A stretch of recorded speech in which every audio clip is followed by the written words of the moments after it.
欢迎来到星星频道，请点击订阅并关注，获取最新资讯。猛兽总是独行，田曦薇和她的甜妹假面。如果要在内娱给甜妹画一个坐标系，田曦薇绝对是最有欺骗性的那个端点。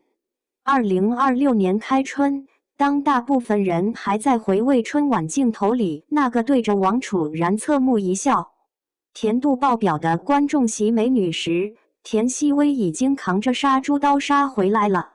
在新剧《逐玉》里，她饰演的屠户女樊长玉，外表一张软糯的甜脸，内里却是能单手扛起40斤活猪，手起刀落绝不拖泥带水的猛魂。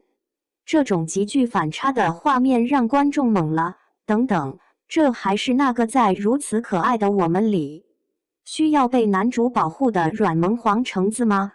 这一刻，大家才恍然发觉，这位出道近10年的重庆妹子，早就悄无声息地撕碎了身上的甜妹标签，而且是用一种近乎野蛮的禁草式的方式，把时间拨回到2016年的北京。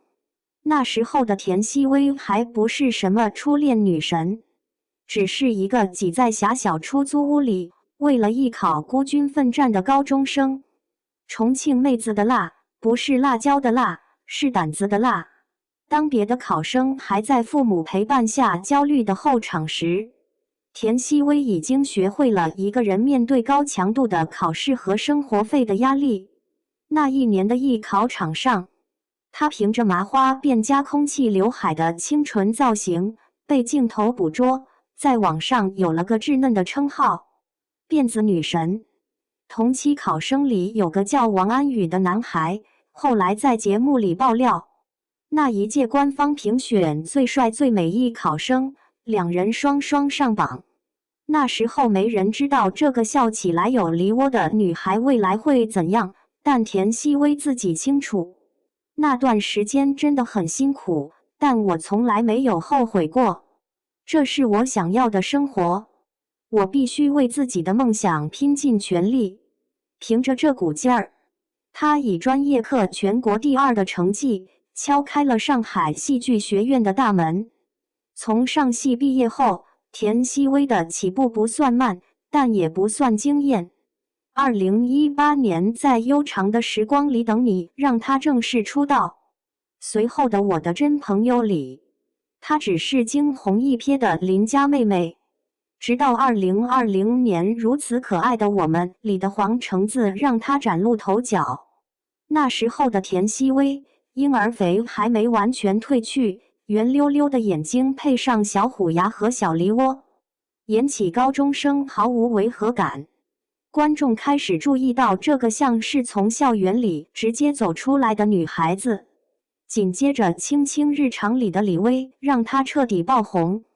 她饰演的李薇贪吃、慵懒、只想躺平，却又真诚善良，像极了一只惹人怜爱的小懒猫。但只有她自己知道这个标签有多烫手。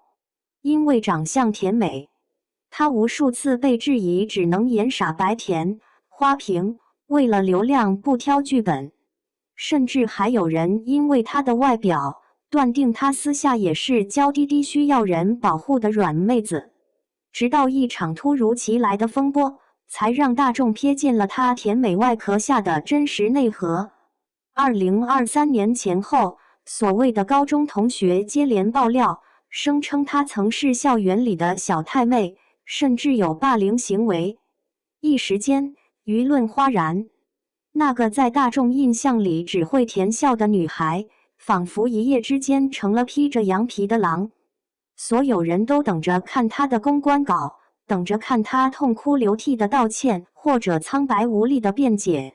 结果，田曦薇亲自下场，撂下一段话：早几年是个近乎于100%感性冲动的人，你骂我，我就骂你，从没做过违背法律道德和主动欺负人的事，所以不感到抱歉。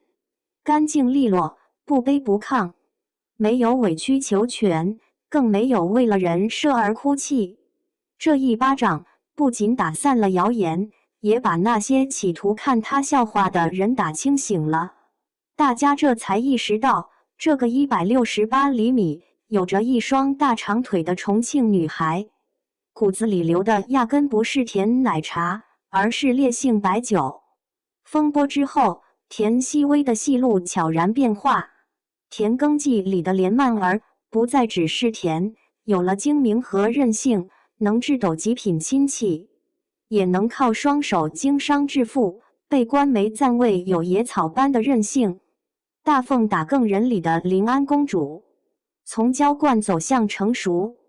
紫夜归里，她更是一人分饰两角，白天是傲娇的贵族千金，夜里是霸气冷冽的妖氏主宰猫公。直到2026年的逐玉，她彻底脱胎换骨。为了演好屠户女樊长玉，这个看起来一捏就碎的女孩，愣是去增了肌，练出了一手杀猪的利落动作。据说拍摄时手上磨出了冻疮，她也毫不在意。剧中的她，可以上一秒娇憨可爱，下一秒就能扛起生猪，挥舞屠刀。观众把这称之为田连猛魂。这一刻，田曦薇用9年时间完成了一个惊人的蜕变。她没有被甜妹这个身份困住，反而把甜妹变成了自己最外层的一件武器。你以为它只是一颗糖？不，那是一颗外表裹着糖衣的子弹。凭借着逐玉的热度，她成功挤掉了原本被看好的大制作，让主演的刑侦剧《擒贼记》空降央视黄金档。从孤身北漂的考生，到如今手握爆款、央视定档的女主角，田曦薇用了将近10年。回顾这一路，你会发现田曦薇的走红根本不是偶然。